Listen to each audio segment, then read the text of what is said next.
யாருக்கு மாலைகள் ஆவதென்று பூங்கொடிகள் பூக்கள் பூப்பதில்லை. யாருக்கு யார் சொந்தமாவதென்று தேவதைகள் வந்து சொல்வதில்லை. விதி என்ற காட்டிலே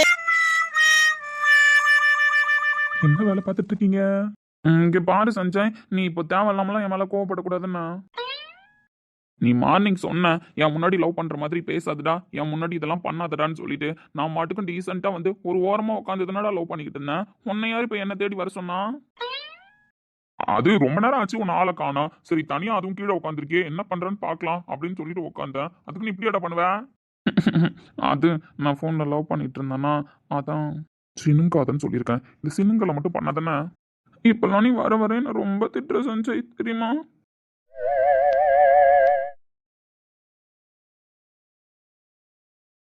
டேய் இங்க பண்றா டேய்.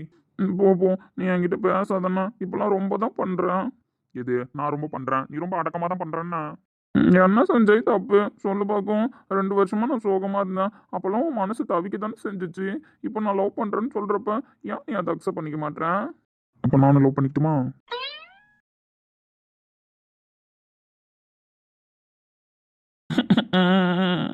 ஏன் சாமி சின்னுங்கிறீங்க? நீங்க ஒரு பக்கம் லவ் பண்ற மாதிரி நான் லவ் பண்ணிட்டு போறேங்கிறேன். நான் லவ் பண்றதுக்கு நந்தினி அமைதியா தான் மச்சான் இருக்கா. ஆனா நீலாம் லவ் சொல்லிட்டேன்னு வச்சுக்கோயேன், கீர்த்தனா உன் கழுத்துல தாலி கட்டி கூப்பிட்டு போயிடுவாடா. நீ லவ் சொல்லாத வரைக்கும் தான் அவன் நார்மலா இருப்பா. லவ் மட்டும் சொல்லிட்டேன்னு வச்சுக்கோயேன், அவ்வளவுதான். தெரியுதுல்ல, அப்புறம் ஏன் நீங்க இந்த மாதிரி என்ன தூண்டிக்கிட்டு இருக்கீங்க? இங்க பாரு நான் ஒன்னும் ஒன்னு தூண்டல. ஒட்டாட்டம் ஓரமா உட்காந்து தான் லவ் பண்ணிக்கிட்டு இருந்தேன். இப்ப நீ தான் வந்து என்ன டிஸ்டர்ப் பண்ணிக்கிட்டு இருக்கேன். சரி நான் தான் வந்தேன், நான் தான் தெரியாம உட்காந்துட்டேன். போதுமா? இந்த மொகரக்கட்டை இப்படி வச்சு தொலையாத. அப்ப நீ லவ் பண்ண போறியா? ஆல்ரெடி லவ் மனசுக்குள்ள இருக்குதான், அது வெளியில வராத வழி நானும் பாத்துக்கிட்டு இருக்கேன் தான். ஆனா நீ இப்படிலாம் பண்றத பார்த்தா எனக்கே லவ் பண்ணணும்னு தோணுது மச்சான். ம் நீ லவ் பண்றதெல்லாம் கரெக்டு தான். அவ தான் சைலண்டான ட்ராக்ல போக மாட்டாளே, வாயின்னு உனக்கே நல்லா தெரியும். இந்த ஒரே காரணத்தினால தான் கம்முன்னு இருக்கேன்னா. நான் லவ் என்னவோ சைலண்டா தான் சொல்லுவேன். ஆனா அவ சொந்த காசை போட்டு போஸ்ட் அடிச்சு ஒட்டிடுவா. பேனர் அடிக்க கூட நிறைய சான்சஸ் இருக்கு. அதனால தான் மச்சான் பயமா இருக்கு. மற்றபடி லவ் பண்ணக்கூடாதுன்னுலாம் நான் நினைக்கல. இந்த மஞ்ச சொக்கா இப்பதான் ஓகேவே சொல்லியிருக்காரு. இலக்கியாவுக்கும் கல்யாணம் ஆயிடுச்சு தான். உங்க வீட்ல அடுத்த கட்டமா அதை தான் பேசிக்கிட்டு இருக்காங்க. ப்ராஜெக்ட் நீங்க வீட்டுக்கு கூப்பிட்டு வந்து வச்சு நந்தினியை டிஸ்டர்ப் பண்ணாம பாத்துப்பீங்களா அப்படின்னு முடிவு எடுத்திருக்காங்க. Oh my god. ஆனா நீ காத்துலயே படம் வரையதை பார்த்தா அந்த புள்ளிய கூப்பிட்டு வந்து வச்சுட்டு நீ சும்மாவா இருப்பேன்? என்ன பண்ண போறீங்க தலைவர்னு தான் தெரியல. ஏன்னா இலக்கிய லைஃப் சம்மந்தப்பட்டிருக்குன்னு ஒரு கதை சொன்னீங்க. இப்ப இலக்கியாவுக்கும் கல்யாணம் ஆகிடுச்சு. அதனால உங்க லைஃப் நீங்க ஸ்டார்ட் பண்ற மாதிரி தான் இருக்கும். ஆனா வீராப்பா சொல்லிட்டேனே மச்சான், அப்ப ப்ராஜெக்ட் முடிக்கிற வரைக்கும் ரிசப்ஷனை பத்தி பேச மாட்டேன்னு. ஆனா அதுக்கு வாய்ப்பு இல்லையா ராஜா? ரிசப்ஷன் வைக்கிறதா தானே முடிவு எடுக்கணும். ஏன்னா இந்த கௌதமியும் இலக்கியாவையும் இப்படியே விட்டோம்னா சரி வராதுன்னு தான் யோசிக்கிறாங்க. ஏண்டா உனக்காக அவங்க லைஃபையும் மாடா வீணாக்க முடியும்? அதுங்க ரெண்டு எப்படிப்பட்ட ஆள்னு உனக்கே நல்லா தெரியும். இதுக்கப்புறம் அவங்க 2 பேரும் பிரிச்சு வைக்கிறது சரியாவும் இருக்காதுடா. ரிசப்ஷனும் ஒன்று முறைப்படி வச்சாதானே மச்சான் அவங்க வீட்டில் இருக்கிறதுக்கு நல்லா இருக்கும். கல்யாணம் பண்ணி ரொம்ப நாள் கழிச்சு அதுவும் ஒரே வீட்டில் ஒன்றா இருந்துக்கிட்டு ரிசப்ஷனை தள்ளி வைக்கிறதுலாம் நல்லவாடா இருக்கும். நீ சொல்றது கரெக்டு தான். ஆமா மச்சான், இப்போ நீ பிரிஞ்சிருக்கிறது ஒன்றும் பெரிய விஷயம் கிடையாது, புரியுதா? ஏன்னா உனக்கு மேரேஜ் ஆன விஷயமும் யாருக்கும் தெரியாது, நந்தினி தான் உன் ஒய்ஃப்ன்ற விஷயமும் யாருக்கும் தெரியாது. இப்படி இருக்கிற பட்சத்தில் நீங்கள் 2 பேரும் பிரிஞ்சிருக்கிறது கரெக்டு. ஸோ வெளி உலகத்துக்கும் அது பார்க்கறதுக்கு கரெக்டாக தான் இருக்கும். ஆனால் கௌதம்க்கு இலக்கியாவுக்கும் கல்யாணம் ஆயிடுச்சு. அவங்க 2 பேரும் இப்போ ஒரே வீட்டில் இருக்க போறாங்க. அதுவும் 2 பேருக்கும் கல்யாணம் ஆனது ஆல்மோஸ்ட் காட்டு தீ மாதிரி பரவ தான் செய்யும்.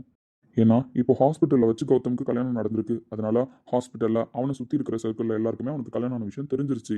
இலக்கியாவும் நாளையிலேருந்து ஆஃபீஸ் போக போறா. அப்படி ஆஃபீஸ்க்கு வந்துட்டா ஆஃபீஸில் இருக்கிற எல்லாருக்குமே இலக்கியாவுக்கு கல்யாணம் விஷயம் தெரிய தான் போகுது. ஸோ அப்படி தெரிஞ்சதுக்கப்புறம் ரொம்ப நாள் நம்ம தள்ளி போட முடியாதுல்ல. 2 பேருமே ஒரு பொசிஷனில் இருக்கிறவங்க. அதனால கண்டிப்பாக ரிசப்ஷன் பண்ணி தானே ஆகணும். என்னடா நான் எதாவது தப்பாக சொல்லிட்டேனா? இல்லை சஞ்சய், கரெக்டாக தான் சொல்கிறேன். நானும் அவங்களுக்கு கல்யாணம் ஆச்சு. அதுக்கப்புறம் யோசிக்கவே இல்லை. அடுத்தடுத்த ஸ்டெப் எடுக்கணும் தான். அப்பா அம்மா யாரும் உங்ககிட்ட டைரக்டா பேசல, புரியுதா? ஆனா அப்பா அம்மா அத்தை எல்லாரும் பேசிக்கிட்டு இருக்கிறப்ப நான் இருந்தேன். என்னடா சஞ்சய் பண்ணலாம்? ரோஹித் கிட்ட இதை பத்தி பேசலாமா வேணாமா? ரோஹித் என்னடா நினைப்பான்? ஏன்னா ஏற்கனவே அவன் ஒரு முடிவு எடுத்துட்டான், நந்தினியும் ப்ராஜெக்டை முடிக்கணும்னு சொல்லிட்டு. நம்ம இப்போ போய் சொன்னா அவனை ஃபோர்ஸ் பண்ற மாதிரி இருக்கும் அப்படின்னு சொன்னாங்க. இது வரைக்கும் ஃபேமிலியில் யாரையும் நீ கஷ்டப்படுத்தி பார்த்தது கிடையாது. அப்படி இருக்கும்போது இந்த விஷயத்துலையும் யாரையும் கஷ்டப்படுத்தக்கூடாது. ஒரு ஃப்ரெண்டா எனக்கு சொல்லணும்னு தோணுச்சு, நான் சொல்லிட்டேன். ப்ராஜெக்ட் கண்டிப்பாக நந்தினி நல்லா தாண்டா முடிப்பாங்க, அதில் எதுவும் ப்ராப்ளம் வராது. இப்போ இலக்கியாவும் எனக்கு தெரிஞ்சு அண்டர்ஸ்டாண்ட் பண்ணிக்கிற மாதிரி தான் தெரியுது. ஸோ ப்ராப்ளம் வராதுடா. நீ தைரியமாக ரிசப்ஷனுக்கு பிளான் பண்ணலாம். சரிடா, நானே பேசுகிறேன். தேங்க்ஸ் மச்சான், நான் சொன்னதை காது கொடுத்து கேட்டு புரிஞ்சுக்கிட்டதுக்கு. செருப்பு மச்சான், நீங்க சொல்லாம வேற யாரு சொல்லுவாங்க சொல்லுங்களேன். இதுல வேற இவர் சொன்னதை நான் காது கொடுத்து கேட்டுட்டேன்னு வேற தேங்க்ஸ் சொல்றாப்ல. நீ சொல்லி நான் ஒரு விஷயம் கேட்காம இருப்பேனாடா? ஆமா ஆமா, அப்படியே நடிச்சிருவேன்னா நீ நடிச்சிருவ. நான் சொல்ற எல்லா விஷயத்தையும் அப்படியே கேட்டுட்டு தான் இருக்கியா? சொல்றான் கேட்டுட்டு தான் இருக்கியா? இந்த மாதிரி காத்துல படம் வரையாதன்னு காலைல தானே சொன்னேன். ஆனா திரும்ப திரும்ப இந்த மாதிரி வரைஞ்சிட்டு இருக்கியே, இதுல என் பேச்ச கேக்குறியா? அதுல தான் நான் உன் பேச்ச கேட்க மாட்டேன் போ. நீ வேணும்னா நான் இருக்கிற பக்கம் வராம இரு, நான் லவ் பண்ற வரைக்கும். நான் திரும்பவும் சொல்றேன் தலைவரே, எல்லாம் ஒரு லிமிட்டுக்கு தான். You are my best friend. லிமிட்டை மீறக்கூடாதுன்னா, ஏன்னா உங்க லவ்னு சொல்லிக்காமலே நல்லா தான் போகுது. நீங்க லவ்னு சொல்லிட்டா வேற மாதிரி போகும் தான் நான் சொல்றேன்ல.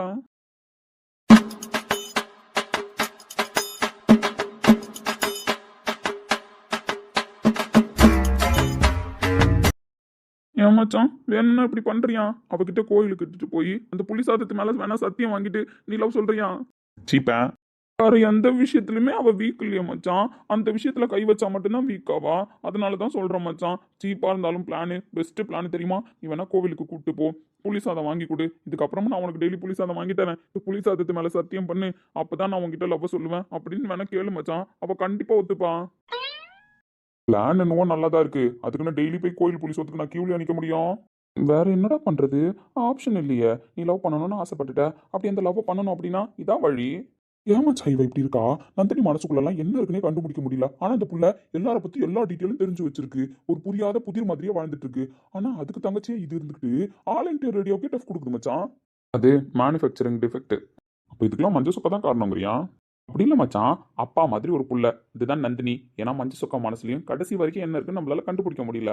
ஆனா அவங்க அம்மா டோட்டலா வேற மாதிரி. நீ சொல்றியே இந்த ஆல் இண்டியா ரேடியோ கேரக்டர் தான். ஓ, அப்பா மாதிரி ஒண்ணு, அம்மா மாதிரி ஒண்ணு. ஓ, அப்படி.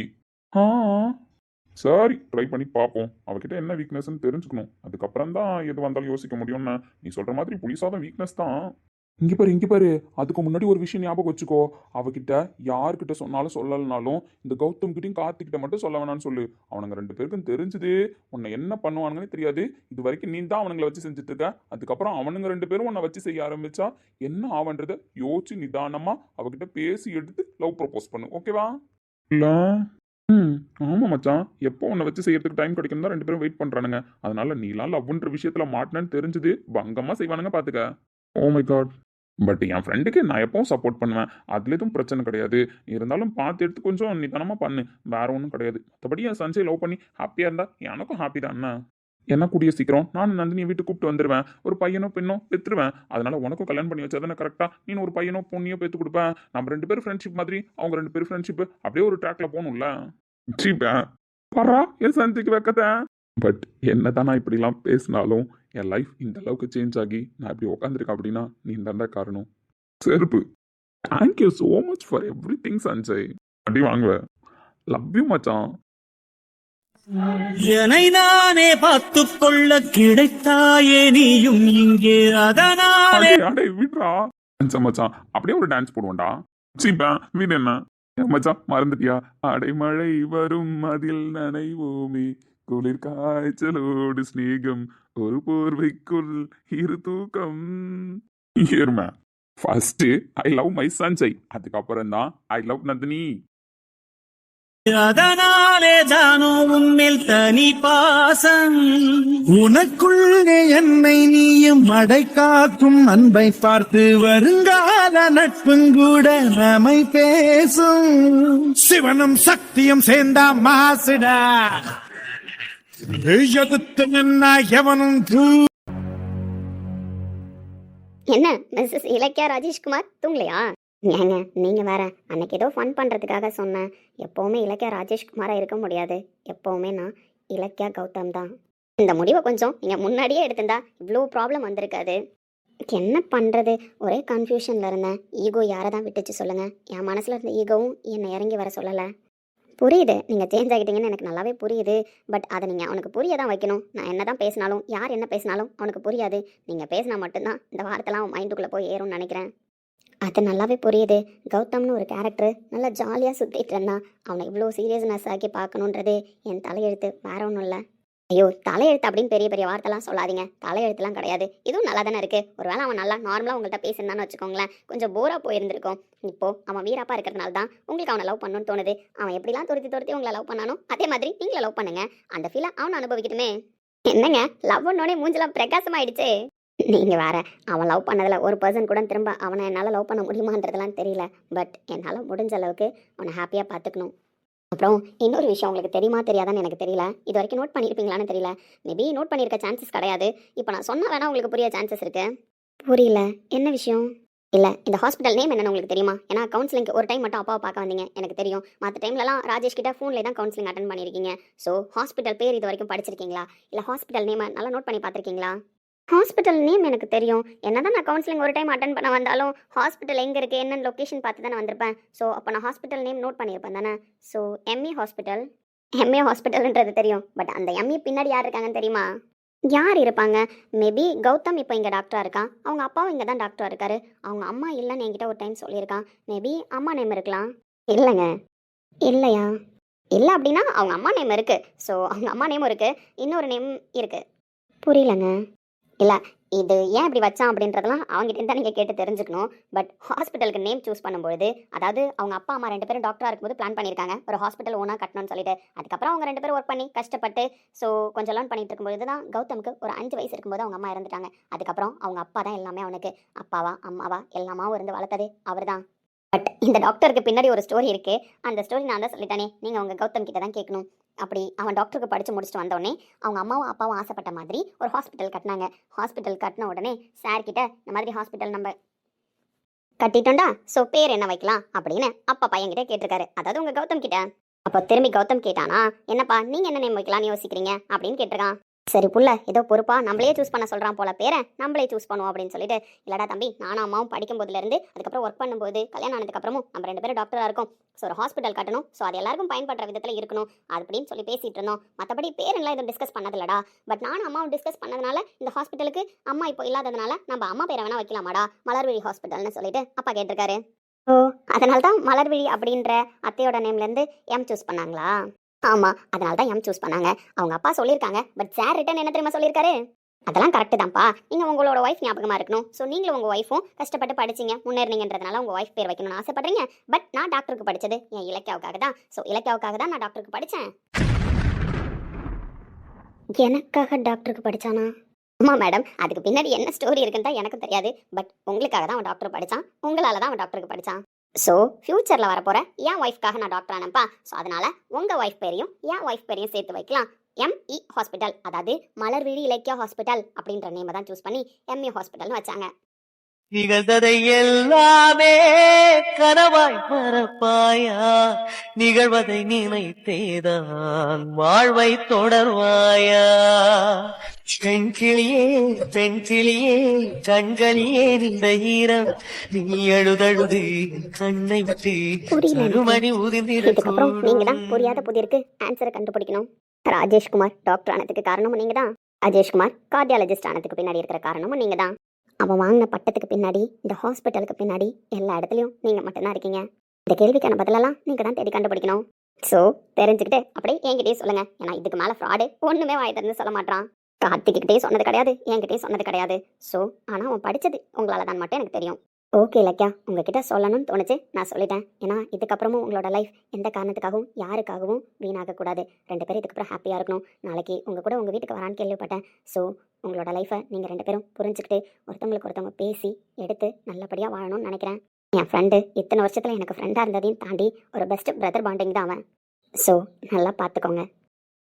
பூ போன்ற மனதை பொல்லாத மனதால் தவறாக எடை போட்டு சென்றாலும் தான் பாலை போல கள்ளும் கூட வெண்மையானது, பருகிடாது விலங்கிடாது உண்மையானது. நீயும் காணக்கூடும் இங்கு ஓர் தினம். ஏன்னா என் பொண்ணு பார்க்கவே எவ்வளோ அழகா இருக்கா. என்ன பண்றது, என் தங்கச்சி மவ மகாலட்சுமி மாதிரி இருக்கா. என் வீட்டுக்கு மருமகளா வரணும்னு ஆசைப்பட்டேன், ஆனா விதி கொடுத்து வைக்கலையே. இங்க பாரு அத்தை, அவதான் கார்த்தியை கல்யாணம் பண்ணிக்கிறேன்னு சொன்னால, நீ ஏன் கடைசி நிமிஷத்துல ஒத்துக்காம போன? இந்த அத்தை தான்ப்பா காரணம் எல்லாத்துக்கும். உங்க வீட்டுக்கு மருமகளா வந்திருக்க வேண்டியவதான் இவ. அத்தை தான் தேவையில்லாம கன்ஃபியூஸ் பண்ணி விட்டுருக்கேன். அடே ஏன்டா இந்த அளவுக்கு பர்ஃபார்மன்ஸை போடுற? என் பொண்ணை கட்டிக்க மாப்ள அப்படின்னு சொன்னா மட்டும் இவர் அப்படியே தாலி கட்டிட்டு தான் அடுத்த வேலை பார்த்துருப்பாரு. அதெல்லாம் கட்டியிருப்பேன். அடே போதண்டா நிறுத்து. மா கிளம்பலாமா? என்னடாம்மா பூலாம் வச்சுட்டு வந்திருக்கேன்? என் பொண்ணு பூ வச்சு சின்ன பிள்ளையில பார்த்தது, அதுக்கப்புறம் அவ பெருசா பூ வச்சு நான் பார்த்தது கிடையாது. அன்னைக்கு தான் நீ போட்டுலாம் வைக்க சொல்லி ஒரு சென்டிமெண்ட் சொன்னேன். அப்புறம் எனக்கு ஃபர்ஸ்ட் மாப்பிள்ளை கூட வீட்டுக்கு வரேன், பூ வாங்கணும் வைக்கணும் அப்படின்னு ஏதாவது சொல்லி ஏதாவது பண்ணினா என்ன பண்றது? அதான் வரும்போதே கிளம்பி பூலாம் வச்சுட்டு வந்துட்டேன். ச்சே இலக்கியா, இப்பெல்லாம் எல்லார் மனசையும் புரிஞ்சுக்கிட்டு தெரிஞ்சுக்கிட்டு நடந்துக்கிறமா. ஏய் என்ன என் பொண்ணு இவ்வளோ மெச்சூர்ட் ஆயிட்டா? சரி சரி ஆகட்டும்ண்ணா. மாப்பிள்ளைங்கம்மா அவங்க அப்பா கிட்ட சொல்லிட்டு வரேன்னு போயிருக்காருமா. நீ சொன்னியா? 2 பேரும் தாம்மா சொல்றதுக்கு போகணும். நான் சொல்லிட்டு வந்துட்டேன். ஆனால் அவங்க அப்பா கிட்ட ஏதோ பேசணும்னு சொன்னாரு. சரி பர்சனலாக ஏதாவது பேசுவாங்கன்னு சொல்லிட்டு நான் வந்துட்டேன். சரிடாம்மா வரட்டும், அவர் பேசிட்டு வந்தோடனே கிளம்பிடலாம். ஏன்னா அண்ணி அம்மா எல்லாரும் உங்க அண்ணி நீ வீட்டுக்கு வரணுன்னே வீட்டெல்லாம் எடுத்து க்ளீன் பண்ண ஆரம்பிச்சிட்டா. நான் க்ளீன் பண்ணி வச்சதான் கரெக்டா இருக்கும். வேலைக்காரங்க க்ளீன் பண்ணா கரெக்டா இருக்காது. அவ வரா ஒரு தும்பல் இருமல்னு எதுவும் வந்துடக்கூடாதுன்னு வீட்டையே அங்க பேரட்டி போட்டு க்ளீன் பண்ணிக்கிட்டு இருக்கா. அப்புறம் உங்க அம்மா அங்க ஆர்த்தி தட்டெல்லாம் ரெடி பண்ணிக்கிட்டு இருக்காங்க. என் பொண்ணு ஹாஸ்பிட்டலுக்கு போயிட்டு வரா, வரும்போது கையோட என் பேரன் பேத்தி எல்லாரும் கல்யாணம் ஆயிட்டு வராங்க அப்படின்னு சொல்லிட்டு உங்க அம்மா அங்க ஒரு ஏற்பாடு பண்ணிட்டு இருக்காங்க. அது சரி, அண்ணி சும்மாவே என்ன கேர் எடுத்து தான் பார்த்துப்பாங்க. இப்போ உடம்பு வேற சரியில்லைன்னு ஆகிடுச்சா அதான். இருக்கட்டும், என் தங்கச்சி தான் எப்பவும் எனக்கு என் ஒய்ஃபும் மொத குழந்தை. அதுக்கப்புறம் தான் இவங்கலாம் வர்றான். என்னடா என் தங்கச்சிக்கு என்னதான் வயசானாலும் அவதான்டா எப்பவுமே எனக்கு ஃபர்ஸ்ட் குழந்தை. இருக்கட்டும் இருக்கட்டும். ஏய் என்னடா ஹாப்பியா போ. நீ ஆசைப்பட்ட வாழ்க்கை உன் கையில கிடைச்சிருக்கு. ஸோ அதை நீ சந்தோஷமா வாழணும். அதுதான் இந்த அப்பாவோட ஆசை. இங்கே பாரு ஷம்மு, ஒழுங்காக சாப்பிட்ணும் சொல்லிட்டேன். ஒழுங்காக சாப்பிட்ணும், ஒழுங்காக தூங்கணும். நான் அங்கே தான் இருக்கணும், நீ அந்த ரூல்ஸை சொல்லக்கூடாது. நான் டெய்லி உன்னை வந்து பார்ப்பேன். அதான் ஹாஸ்பிட்டலுக்கு வரியே பார்க்க தானடா போற. ஹாஸ்பிட்டலில் பார்க்குறதும் வீட்டில் பார்க்குறதும் ஒன்றா சொல்லு. நான் ஹாஸ்பிட்டல் முடிச்சுட்டு நம்ம வீட்டுக்கு வந்துட்டு அதுக்கப்புறம் தான் அங்கே போவேன். ஏய் இதெல்லாம் உனக்கே அநியாயமா இல்லையாடா? ஹாஸ்பிட்டல்ல தான் இருப்பேன். எமர்ஜென்சி கேஸ் எல்லாம் இருந்துட்டே தான் இருக்கும். ஸோ அதுக்கப்புறம் அதெல்லாம் முடிச்சுட்டு வீட்டுக்கு போறது தாண்டா கரெக்டா இருக்கும். அதை விட்டுட்டு நம்ம வீட்டுக்கு வந்துட்டு அதுக்கப்புறம் போவியா? எனக்கு என்ன தோணுதோ நான் அப்படி தான் பண்ணுவேன். நீங்கள் போக சொன்னீங்க, நான் தான் போகிறேன்னு சொல்லிட்டேன்ல. சும்மா இப்படி இருக்கணும் அப்படி இருக்கணும்லாம் திரும்ப சொல்லாதீங்க. இங்க பாருங்க மிஸ்டர் ராஜேஷ், அப்பாவை விட்டுட்டு ஃபாரின் போறதெல்லாம் பிளான் பண்ணியிருந்தீங்க. அப்பவே அப்பாவை சமாதானப்படுத்தி அழுகாச்செல்லாம் பண்ணி கிளம்பிட்டீங்க. ஆனா இப்போ நீங்க ஃபாரின்லாம் போல, புரியுதா? பக்கத்து ஏரியாவுக்கு தான் போறீங்க. அந்த பக்கத்து ஏரியாவுக்கு போற கேப்லயும் இந்த ஹாஸ்பிட்டலுக்கு வரும்போதுலாம் உங்க அப்பாவை பார்க்க தான் போறீங்க. அதுவும் ஆசைப்பட்ட பொண்ணு கிடைக்கலன்னு இந்த அப்பனை விட்டு ஃபாரின் போக பார்த்தா, இப்ப ஆசைப்பட்ட பொண்ணு கிடைச்சோடனே பக்கத்து தெருவுக்கு அவ கூட போக மாட்டானாமே. இது என்னடா நியாயம்? நியாயம் அநியாயம்லாம் பேசாதீங்கப்பா. சும்மா ஆசைப்பட்ட பொண்ணுன்னு சொல்லாதீங்க. என்னால் அப்படி நினைக்கவே முடியல.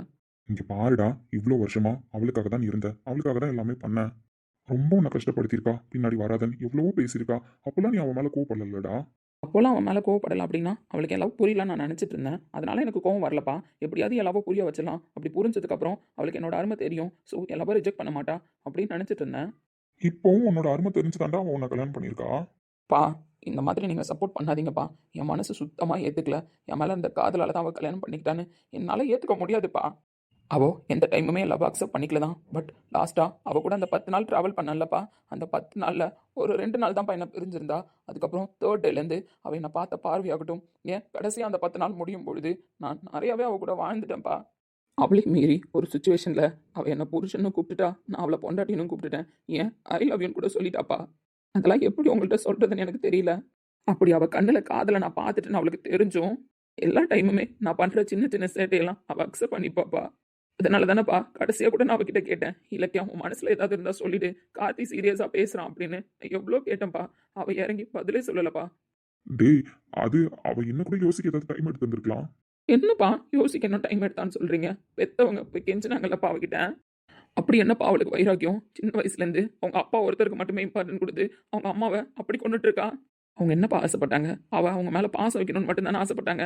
அவங்க கடைசியாக பேசினப்ப இவ என்ன பேசினான்லாம் எனக்கு தெரியல. ஆனால் இவ எந்த அளவுக்கு அவங்கள ஹர்ட் பண்ணுற மாதிரி பேசியிருந்தா அவங்களுக்கு சிவியர் அட்டாக் வர அளவுக்கு இருந்திருக்கும். உங்களுக்கே தெரியும்லப்பா எவ்வளோ பெரிய அட்டாக்னு.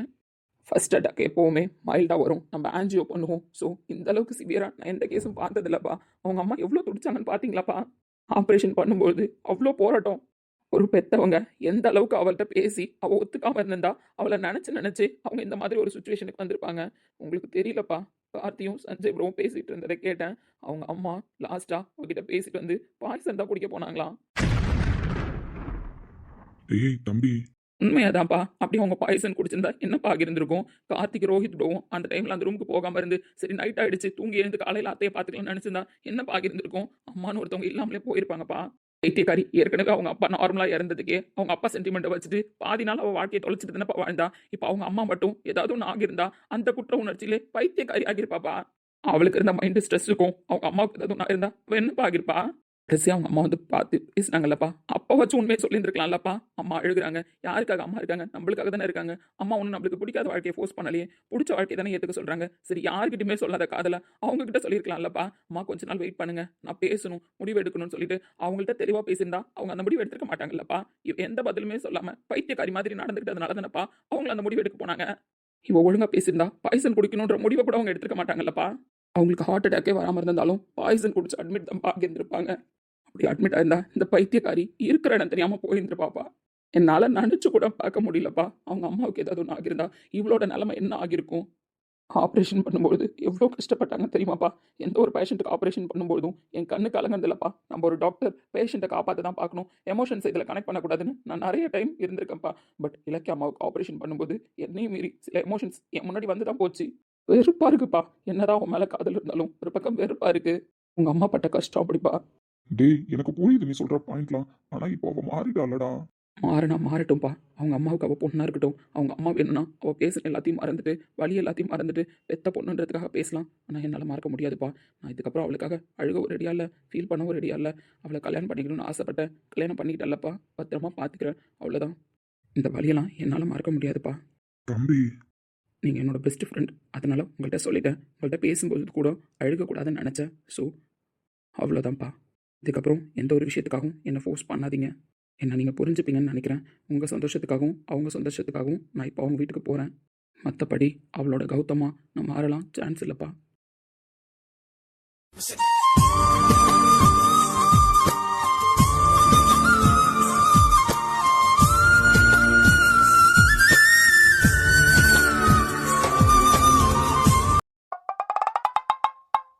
மேம் சொல்லுங்க மேம். நான் உங்ககிட்ட சொல்ல வேண்டிய விஷயம்லாம் ஒன்றும் இல்லைம்மா, உனக்கே எல்லாம் தெரியும். என்ன மேம்? உனக்கு தெரிஞ்ச விஷயத்த தான் நான் தெரிஞ்சுக்கிட்டு போகலான்னு வந்திருக்கேன். இந்த ஆஃபீஸில் எல்லாரும் எங்கம்மா? ஏன் மேம், நீங்கள் உங்கள் ஃப்ரெண்டு சஞ்சய் ப்ரோக்கு கால் பண்ணலையா? அந்த ஆள் தான் ஃபோன் எடுத்து ஒழுங்காக பதில் சொல்ல மாட்டாரே, மாற்றியோ சில்ல விளையாடுறாரு. ஐயோ பாவம், அடுத்த அடிமண்ணா. நந்தினி ப்ளீஸ்மா சொல்லு. மேம் நான் கண்டுபிடிச்சிடறேன் தான் மேம், கண்டுபிடிச்சிட்டேண்ணா. பட் அதுக்கெல்லாம் சொல்லக்கூடாதுன்னு சொல்கிறாங்க மேம். அப்படி உங்களால் உண்மை தெரிய வந்துச்சு அப்படின்னா சிவியராக பனிஷ் பண்ணுவோன்னு சொல்கிறாங்க மேம். அப்படி யார் தான் சொல்கிறாங்க? அதுவும் சீக்ரெட் மேம்.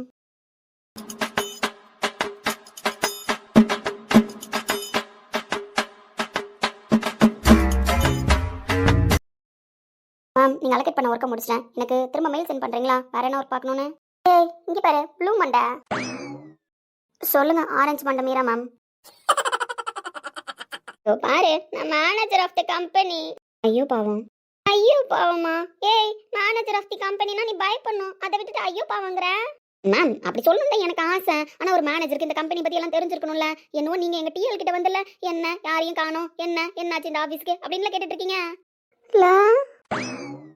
மேம் அப்புறம் நீங்கள் கொஸ்டின் கேட்க வந்தீங்க, மறந்துடாதீங்க.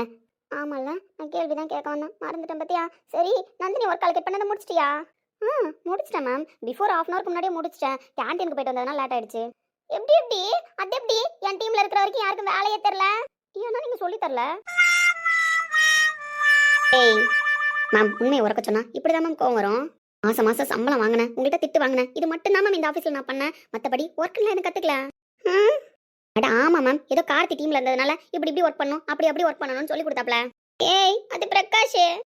ஓனருக்கு அவர் கம்பெனி மேலே அக்கறை இருந்திருக்கு, அதனால டீமில் ஒருத்தர் வந்து சொல்லி கொடுத்துருக்காரு. ஆனால் மேனேஜராக உங்களுக்கு அந்த கம்பெனி மேலே அக்கறை இல்லையே, அதனால தான் நீங்கள் எங்களுக்கு ஒர்க் பண்ணி தர சொல்லி தரல. ஓவரா பேசுறீங்கன்னா அட போங்க மேம். நீங்கள் வேற டைம் வேஸ்ட் பண்ணாதீங்க. எங்கள் மேடம் வேறு ப்ராஜெக்ட் சீக்கிரமாக முடிக்கணும்னு இருக்காங்க. I will support madam. ஓ அப்படி. ஏமா உன் டீம்ல இந்த கார்த்திக் பிரகாஷ் சரி இல்லாம பவித்ரா அந்த ஒர்க்கை பாத்துக்கிறானாலே பாக்குறாளா? அவ நான் பாத்துக்கிறேன்னு சொன்னப்ப கூட எனக்கு ட்ரஸ்டடா இல்ல மேம். ஆனா அவ டெய்லி அவுட்புட் கொடுக்கறத பார்த்தா அவளே மேனேஜ் பண்ணிப்பான்னு தோணுது. என் டீமுக்கு புதுசா ஒரு ஆள் தேவையில்லன்னு தோணுது. ஐயோ கடவுளே, உன் டீமுக்கு ஆள் தேவையில்லன்னு தோணுது. ஆனா என் டீம்ல இப்ப கௌதம் வேலையை விட்டு போனானா இல்ல எங்க போனா என்ன ஆனா ஒன்னும் தெரியலையே. ஒரு பேப்பர் போடல, வேலையை விட்டு போறேன்னு சொல்லல, எதுவுமே சொல்லல. அவன் மாட்டான் அப்ஸ்டாண்டு. இப்ப என்ன பண்றதுன்னு தெரியலையே. பவித்ராவாச்சும் நான் பாக்குறேன் அந்த வேலைன்னு சொல்லி கேட்டுட்டா. ஆனா என் டீம்ல எந்த நாதாரி முன்னாடி வந்து சொல்லாதே நான் பாத்துக்கிறேன்னு. மேனேஜருக்கு உண்டான வேலையை பாக்குறதா இல்ல ப்ராஜெக்ட் உண்டான வேலையை பாக்குறதான்னு நினைச்சு மண்டை பிச்சுக்குதுமா. இந்த கௌதம்ல ஒரு மனுஷனாமா சொல்ல. அவன் மட்டும் பைத்தியக்கார மாதிரி வந்தான், பைத்தியக்கார மாதிரி நடந்துக்கிட்டான். ஆனா ஒர்க்கெல்லாம் கரெக்டா பண்ணாமா. நான் கூட அவன் ஒர்க் பண்ற விதத்தை வச்சு சரி ப்ராஜெக்டை முடிச்சிடுவோம், பையன் எப்படி இருந்தா என்ன அப்படின்னு அக்செப்ட் பண்ணிட்டேன் நந்தினி. நான் கடைசியில் இப்படி கழுத்து எடுத்துட்டு போயிட்டான் பாத்தியா. இந்த ஆஃபீஸ்ல இருக்கிற எல்லாரும் தான் காணாம போனாங்கன்னு பார்த்தா இவனும் எங்கேயோ காணாம போயிட்டாமா. மீரா மேம் ஃபோன் பண்ணா சுவிட்ச் ஆஃப்னு வருதா கௌதம்க்கு? ஆமா, அது எப்படி உனக்கு தெரியும்? அப்படிதானே நடக்கணும். ஃபர்ஸ்ட் ஃபோன் போட்டா சுவிட்ச் ஆஃப்னு வரும். சரி. அதுக்கப்புறம் உங்களுக்கா ஒரு ஃபோன் கால் வரும். சரி. அப்ப நீங்க போய் அட்மிட் ஆயிடுவீங்க. ஏன் அப்படி? அதான் அப்படிதான் மேம். நானும் ரொம்ப நாளா கௌதம தேடிக்கிட்டு தான் இருக்கேன். ஏன்னா அவன் என்னோட பெஸ்ட் ஃப்ரெண்ட் பாத்தீங்களா? அப்படி தேடிக்கிட்டு இருக்கும்போது எனக்கு இதெல்லாம் தான் ஸ்டெப் பை ஸ்டெப்பா நடந்தது. அதனால தான் உங்களுக்கு சொல்றேன். உன்னை யார் அட்மிட் பண்ணாப்ப? மேம், அது நானா போய் ஹாஸ்பிட்டல் அட்மிட் ஆயிட்டேன் மேம். என்ன யார் அட்மிட் பண்ணுவா? நான் இருக்கேன் ma'am. I will support you. ஓகேவா? நீங்க மயக்க அடிச்சு விழுவீங்கன்னு எனக்கு தெரியும். அப்படி விழறப்ப நான் தூக்கிட்டு போய் இல்ல தூக்கிட்டு போக மாட்டேன். என்கிட்ட ஆம்புலன்ஸ் நம்பர் இருக்கு. வாங்கிட்டு தான் வந்திருக்கேன். அப்படி ஆம்புலன்ஸ்க்கு கால் பண்றேன்னா தானா அவங்களே தூக்கிட்டு போயிடுவாங்க. கூட வேணா நான் உங்களுக்கு வரேன்னு. இப்போ நான் கௌதம் எங்கன்னு தானே கேட்டேன். நீ ஏன் இவ்ளோ பதில் சொல்ற? அந்த क्वेश्चनக்கு இவ்ளோ ஆன்சர் உண்டு மேம். அதுக்கு அவன் எங்கன்னு சொன்னா சிம்பிளா முடிஞ்சிரும்ல. அது out of syllabus question ma'am. நாங்கள் பெற்ற இன்பத் துன்பங்களை நீங்களும் அனுபவிக்க வேண்டாமா? அப்போ உனக்கு கௌதம் எங்கன்னு தெரியுமா? எனக்கு தெரியும், பவிக்கு தெரியும், ஏன் நந்தினி மேம்க்கு கூட தெரியும். Nandini out of syllabus question ma'am. என்னையும் சொல்லக்கூடாதுன்னு தான் சொல்லியிருக்காங்க. ஆமா அப்படியே.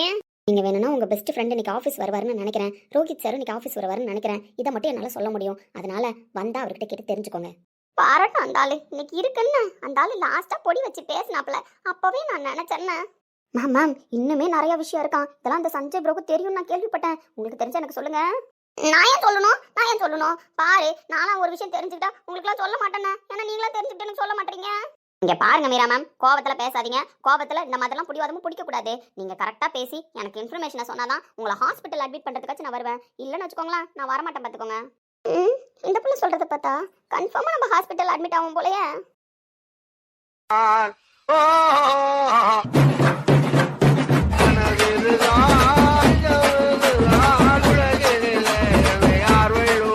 ரெண்டு பேருக்கும் ஜோடி பொறுத்த அம்சமா இருக்குல்லங்க. ஆமா கண்ணிக்கு ஏன் கண்ணை பற்றும் போலதான் இருக்கு. என்ன பேரனும் பேத்தியும் சிரிக்காமலே நிக்கிறீங்க? சிரிச்சாதானே நல்லா இருக்கும். ஏண்டி மவளை, நீ ஏண்டி சிரிக்காமலே நிக்கிற? அது வண்டியில வந்தது திடீர்னு ஒரு மாதிரியா இருக்குமா, வேற ஒன்றும் இல்லை. ஆமா, ஆப்ரேஷன் பண்ணியிருக்குல்ல, திடீர்னு டிராவல் பண்ணும்போது அப்படிதான் இருக்கும். சரி, நீ சிரிச்சாதானே உன் பொண்ணு மாப்பிளையும் சிரிப்பாங்க. இங்க பாருங்க, நீங்க 3 பேரும் சிரிச்சாதான் ஆரத்தி சுத்துவேன். Mister Rajeshkumar please smile please. அடே கௌதம் தானடா? நோ கிராண்ட்மா, அப்படி இனிமேல் கூப்பிடக்கூடாது. நீங்க அப்படி கூப்பிட்டீங்கன்னா மாப்பிள்ள கோச்சிட்டு வீட்டுக்கு போயிடுவாப்ல. நீங்க அதனால ராஜேஷ்குமார்னு கூப்பிடுங்க. இங்க பாரு பாட்டி, என் புருஷனை கிண்டல் பண்ணிலாம் பேச வேணான்னு சொல்லுவோம் பேரங்கிட்ட. தேவையில்லாம பேசினா அப்புறம் நான் டென்ஷன் ஆயிடுவேன். பாரா அம்மா பாத்தீங்களா? பாத்துக்கிட்டு தானே இருக்கேன் என் பேத்தி மாற்றத்தையும் அவ பேசுற பேச்சையும். சரிடி பேத்தி, நீ கரெக்டா தான் சொல்ற. உன் புருஷனை பேசினா உனக்கு கோவம் தான் வரும். ஆனா நீனும் உன் புருஷனை சரிங்களா?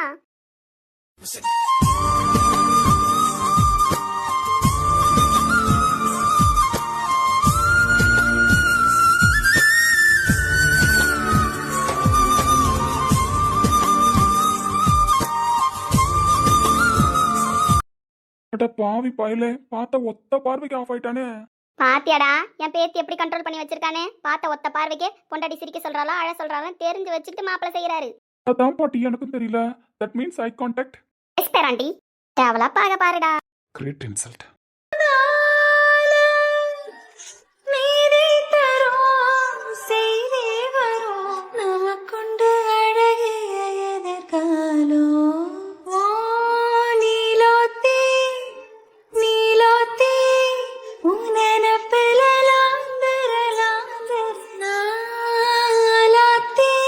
ரெண்டு பேரும் உங்க வீட்டுக்கு போகும்போது ஆர்த்தி எடுப்பாங்க தான். அப்பயும் வலது கால் எடுத்து வச்சுதான் உள்ள போகணும், இங்கேயும் வலது கால் எடுத்து வச்சுதான் உள்ள போகணும். அதனால ரெண்டு பேரும் கையை பிடிச்சிக்கிட்டு வலது கால் எடுத்து வச்சு உள்ள வாங்க. அந்த வானம் அழுதாத்தா இந்த பூமியே சிரிக்கும். வானம் போல் சில பேர் சொந்த வாழ்க்கையும் இருக்கும். உணர்ந்தேன் நான் உன்னை நினைச்சி பாட்டு படிச்சேன் தங்கமே ஞானத்தங்க. சாமி மீட்டிங் அட்டன் பண்ணணும்னு காலையில கிளம்பணும். மீட்டிங் அட்டன் பண்ணி முடிச்சாச்சு.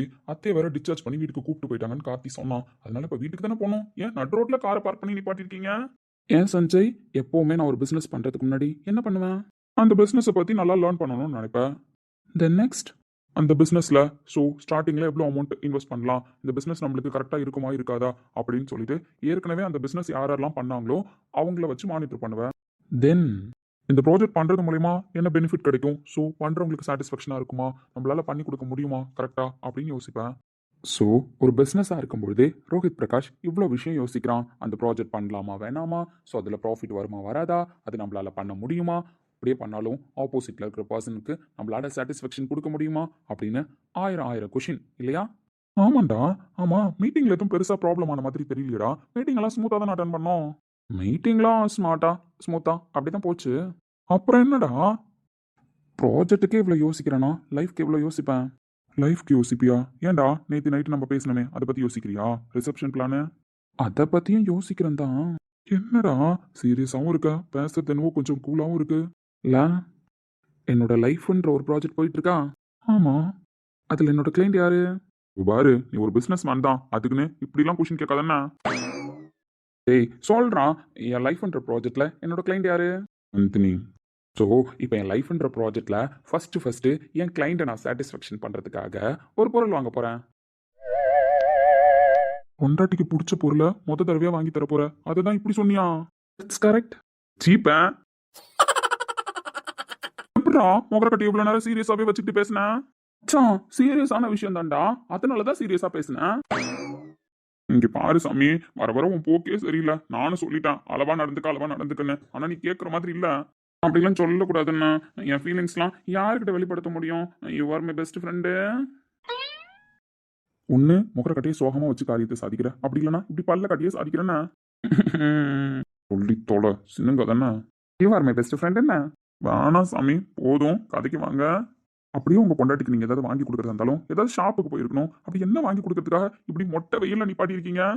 ஒருவேளை காதலிக்கும் பொழுது இந்த மழை வெயில் பனி இதெல்லாம் தெரியாதுன்னு அந்த கேட்டகரியில உங்களுக்கு இந்த வெயில் அப்படி குழுகுலுன்னு இருக்கோ? S of course.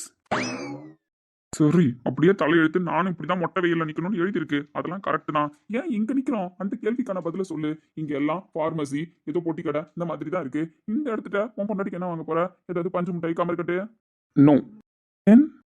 இந்த பக்கமே பார்க்காதடா, அந்த பக்கமும் பாரு. நான் தான் சொன்னல, எந்த ஒரு ப்ராஜெக்ட் பண்ணுறதுக்கு முன்னாடியுமே அந்த ப்ராஜெக்டை மானிட்டர் பண்ணுவேன்னு. அதே மாதிரி தான் என் லைஃப்ன்ற ப்ராஜெக்டில் என் கிளைண்ட் பொண்டாட்டி கேட்ட பொருளை வாங்கி கொடுக்கறதுக்காக அந்த ஷாப்பை நான் ரொம்ப நேரமாக மானிட்டர் பண்ணிட்டு இருக்கேன். அப்படி எந்த ஷாப்பை மானிட்டர் பண்ணுறான்?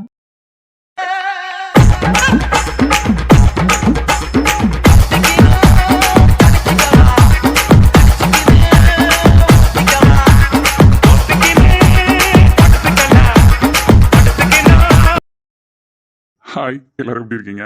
நாங்கள் 2 பேரும் ரொம்பவே நல்லா இருக்கோம். என்னடா பேச வந்திருக்கீங்க அப்படின்னு கேட்குறீங்களா? எல்லாம் முக்கியமான விஷயம் தான். First of all thank you. எதுக்கு தேங்க்யூ அப்படின்னா, மார்னிங் ஒரு போஸ்ட் போட்டிருந்தேன், இந்த மாதிரி உங்களுக்கு யாரோட லவ் பிடிச்சிருக்கு அப்படின்னு சொல்லிட்டு. அதில் ஒரு 85% பார்த்தீங்க அப்படின்னா எல்லாருமே எனக்கு பிடிச்சிருக்கு. ஸோ 4 பேருமே different types of love. So இந்த லவ் ஒன்றுமே டிஃப்ரெண்ட்டாக இருக்குது, எனக்கு பிடிச்சிருக்கு அப்படின்னு சொல்லியிருந்தீங்க. அதுவும் ஸ்பெஷலாக நிறைய பேர் நான் வெக்கப்படுறது பிடிச்சிருக்குன்னு சொல்லியிருந்தீங்க. Thank you so much. ஆக்சுவலி நான் ஏன் இந்த கொஷினை கேட்டேன் அப்படின்னா, இந்த மாதிரி நீங்கள் ஒரு பதில் சொன்னால் நல்லாயிருக்கும் அப்படின்றத யோசிச்சு தான் நான் கேட்டேனே. ஒரு நப்பாசுன்னு வச்சுக்கோங்களேன். ஸோ நீங்கள் வந்து ஒரு சில பேர் தான் பர்டிகுலராக எனக்கு இவங்க பிடிக்கும்னு சொல்லியிருந்தாங்க. ஆனால் ஒரு 85% வந்துட்டு எனக்கு எல்லாரையுமே பிடிக்கும். எல்லா பேருமே வேறு மாதிரி ஒரு ட்ராக்ல இருக்காங்க, டிஃப்ரெண்ட் டைப்ஸ் ஆஃப் லவ் அப்படின்னு சொல்லியிருந்தீங்க. ஸோ அதை பார்த்தோன்னே ஹாப்பி ஆனாச்சு. இப்போ நான் ஒரு கொஷின் கேட்குறேன்னு வச்சுக்கோங்களேன், நீங்கள் எஸ் ஆர் நோ பதில் சொன்னால் நானும் சரி ஓகே அதில் லைக் கொடுக்குறதோட நிப்பாட்டிக்கலாம். பட் நீங்கள் எல்லாருமே ஒரு ப்ரீஃப் கான்வர்சேஷன் பண்ணியிருந்தீங்க. அதாவது ரோஹித் நந்தினி இப்படி, சஞ்சய் கீர்த்தனா இப்படி, இலக்கிய கௌதம் இப்படி, கார்த்திக் பாவி இப்படின்னு சொல்லிட்டு இவங்க லவ் ட்ராக்கை எனக்கே ரிமைண்ட் பண்ணுற அளவுக்கு, அதாவது நானே மறந்து போன ஒரு விஷயத்த கூட நீங்கள் இப்படிலாம் இந்த விஷயத்தை அப்படி பண்ணிட்டு இருந்தீங்க, ஸோ இதெல்லாம் எங்களுக்கு பிடிச்சிருக்கு அப்படின்ற மாதிரி சூப்பராக எக்ஸ்பிளைன் பண்ணீங்க. அதெல்லாம் பார்த்தோன்னே எனக்கு ஃபுல் சாட்டிஸ்ஃபேக்ஷனுங்க. உண்மையிலே சொல்லணும்னா ஹாப்பின்னு சொல்லலாம். ஸோ அப்படி ப்ரீஃபாக கொடுத்தேன் என் சப்ஸ்கிரைபர்ஸ்க்கு நான் தேங்க்ஸ் சொல்லணும் அப்படி இல்லைங்களா? ஸோ அதனால தான் இப்போ வந்து உங்களுக்கு தேங்க்ஸ் சொல்கிறேன். So thank you so much all. Thank you so much for every time உங்கள் சப்போர்ட்க்கு. கவிதை சூப்பராக இருக்குன்னு சொல்லியிருந்தீங்க, அதுக்குமே எல்லாரும் ப்ரீஃபாக பேசியிருந்தீங்க. ஸோ அதுக்குமே தான் தேங்க்யூ ஸோ மச். அப்புறம் இன்னொரு விஷயம் உங்கள் எல்லாருக்கிட்டையுமே சொல்கிறேன், என்ன அண்டர்ஸ்டாண்ட் பண்ணுவீங்கன்னு நினைக்கிறேன். என்ன விஷயம் அப்படின்னா, ரோஹித் நந்தினி லவ் இப்போ தான் ஸ்டார்ட் ஆகிருக்கு. கௌதம் இலக்கியாவோட ப்ராப்ளம் இப்போ தான் போயிட்டுருக்கு. ஏன்னா இப்போ நான் மார்னிங் போட்ட போஸ்ட்டில் நீங்கள் எல்லாருமே எக்ஸ்ட்ரா கேட்ட கொஷின்ஸ் இது. ஸோ அதனால தான் ஆன்சர் பண்ணிடலான் இருக்கேன். இலக்கியா கௌதமோட ப்ராப்ளம் போய்கிட்டு இருக்கு. ஸோ நந்தினி ரோஹித் உள்ளே இருக்காங்க. பவி கார்த்திகோட தனி ப்ராப்ளமாக போயிட்டு இருக்கு. இதில் நான் எப்படிங்க போயிட்டு எல்லாரையும் மிங்கிள் பண்ண முடியும்? ஸோ டெய்லி காமிக்கணுன்றதுக்காக காமிச்சோம் அப்படின்னா நல்லா இருக்காது. அதனால தான் நான் வந்து இங்கே பாதி அங்கே பாதின்னு காமிக்கல. ஹாஸ்பிட்டலில் ஒரு பிரச்சனை போயிட்டு இருக்கு. அப்படி இருக்கும்போது திடீர்னு ஒருத்தவங்களுக்கு போய் நம்ம சீன் வைக்க முடியுமா சொல்லுங்க? இப்போ என்னோட சீனே கேட்டீங்க, சஞ்சய் கீர்த்தனா காமிங்க. நான் எந்த இடத்துல போய் கீர்த்தனா கிட்ட பேசிட்டு வர்றது சொல்லுங்க? ஸோ இது எல்லாமே முடிஞ்சதுனா தான் பேசலாம். இதுக்கப்புறம் அடுத்த 2 எபிசோடு என்னையும் கீர்த்தனாவையும் தான் பார்ப்பீங்க. பவி கார்த்திகை பார்ப்பீங்க. ஏன் அப்படின்னா இப்போ நம்ம ஒரு ப்ராப்ளம் முடிச்சுட்டு வந்துட்டோம். ஓகேவா? ஸோ அங்கே இலக்கியா கௌதம், ஸோ ரோஹித் நந்தினிக்கு கொஞ்சம் கான்செப்ட் முடிச்சுட்டு வந்துட்டோம். இதுக்கப்புறம் கீர்த்தனாவையும் கார்த்திக்கும் ஒரு டைம் பார்ப்பீங்க. அதாவது இன்னும் ஒரு 3-4 எபிசோடுக்கு பார்ப்பீங்க.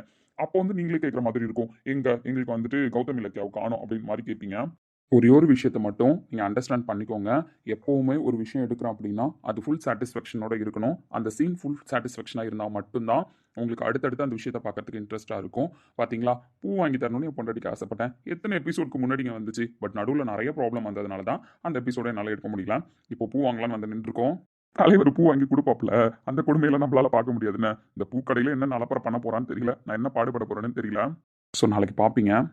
இதுதாங்க சொன்ன விஷயம். நீங்கள் கார்த்திக் பவின்னு கேட்டாலும், நான் கார்த்திக் பவிக்கு ஸ்டோரி எடுக்கணும்னு நினச்சாலும் என்ன எடுக்கலாம் நீங்களே சொல்லுங்கள். கார்த்திக் பவி ஸ்டோரி வரும்போது தான் எடுக்க முடியும். திடீர்னு நந்தினி, ரோஹித், இலக்கியா, கௌதம் இவங்க எல்லாரும் விட்டுட்டு போய் நான் கார்த்திக்கும் பவிக்கு சீன் காமிச்சிட்டு இருக்க முடியுமா சொல்லுங்கள்? இலக்கியாவோட அம்மா ஹாஸ்பிட்டலில் இருக்காங்க. அப்படி இருக்கும்போது நம்ம அவங்கள வீட்டுக்கு அனுப்பாமல் எப்படி அவங்க ஸ்டோரி எடுக்க முடியும்? கார்த்திக் ஹாஸ்பிட்டல்லேருந்து ஆஃபீஸ்க்கு வந்தால் மட்டும்தான் பவியை பார்க்க முடியும். அதை விட்டுட்டு நம்ம என்னங்க பண்ண முடியும்? எனக்கு புரியல நீங்கள் கார்த்திக் பவின்னு கேட்கறதுக்கான ரீசன். அதே மாதிரியே ரோஹித்க்கு ஒரு ப்ராப்ளம்னா நான் கூட தான் பண்ணுறது உங்க எல்லாருக்குமே தெரியும். அப்படி ரோஹித் ஹாஸ்பிட்டலில் இருந்துட்டு ப்ராப்ளம் போயிட்டு இருக்கும்போது நான் கீர்த்தனாட்ட எப்படி போய் பேசுறது? என்னால் லாஜிக் இல்லாமல் ஒரு சீன்லாம் எடுக்க முடியாது. இவன் மட்டும் ஹாஸ்பிட்டலில் உட்காந்துருக்கேன், நான் போய் கீர்த்தனா கிட்ட பேசுகிற சீன்லாம் நல்லா இருக்காது. ஸோ அதனால தான் வெயிட் பண்ணி ஒரு பேருக்கும் இம்பார்ட்டன்ட் கொடுத்து அவங்களோட லவ் எக்ஸ்போஸை அழகாக பண்ணணும்னு இருக்கேன். ஸோ எனக்கு நீங்கள் டைம் கொடுத்தீங்கன்னா மட்டும்தான் அதுக்கான அவுட்புட்டை என்னால் கொடுக்க முடியும். புரிஞ்சுப்பீங்கன்னு நினைக்கிறேன். ஸோ கண்டிப்பாக புரிஞ்சுக்கோங்க. ஸ்டோரியை ஃபுல்ஃபில்லாக நான் யோசித்த மாதிரி என்னை எடுக்க விடுங்க. எல்லா பேருக்குமே நான் இம்பார்ட்டன்ட் கொடுப்பேன். அதே மாதிரி நான் உங்கள் எல்லாருக்கிட்டையும் சொல்கிற விஷயம், என்னோட ஸ்டோரியில் இவங்க தான் மெயின் ஹீரோயின் நான் சொல்லவே மாட்டேன். என் ஸ்டோரியில் இருக்கிற எல்லாருமே ஹீரோ தான், எல்லாருமே ஹீரோயின் தான். ஸோ அவுட்புட் என்னால் முடிஞ்ச பெஸ்ட்டை நான் கொடுக்குறேன். ஸோ ஸ்டோரியை நான் கரெக்டாக தான் மூவ் பண்ணிக்கிட்டு இருக்கேன்னு எனக்கு தோணுது. நீங்கள் நடுவில் இந்த மாதிரி கொஷின் கேட்கறதுனால என்னடா பண்ணுறதுன்ற மாதிரி மண்டையை பிச்சுக்க வேண்டியதாக இருக்குது. இதாங்க சொல்ல வந்த விஷயம். ஸோ புரிஞ்சுக்கோங்க. ரொம்ப பேசியிருந்தேன், பிளேட் போட்டேன் அப்படின்னா மன்னிச்சுக்கோங்க. நாளைக்கு எங்கள் 2 பேரோட அலப்பறை பார்க்க வந்துருங்க. Thank you so much. பாய்.